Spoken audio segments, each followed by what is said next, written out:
Авторите както на сградата в архитектурен план, така също и на експозицията Плиоценски парк при село Дорково са почерпили опит от доста други европейски изложения.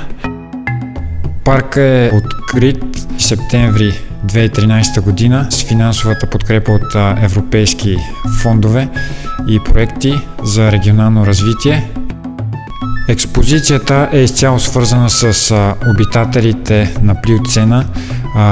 Ерата е свързана с годините преди 5 милиона до преди 2,5 милиона години, като в музея също така има и скулптура в реален размер на Оверския мастодонт, обитавал нашите земи през този период. Също така има и възстановка от правените тук археологически проучвания и разкопки, в това число и растителността доминирала по тези земи.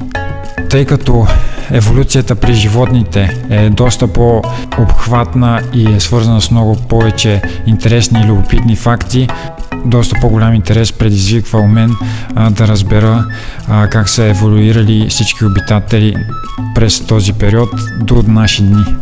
Искам сега да перифразирам българската поговорка "Опознай родината, за да я обикнеш" последния начин: опознай заобикалящия ни свят, за да го обикнеш.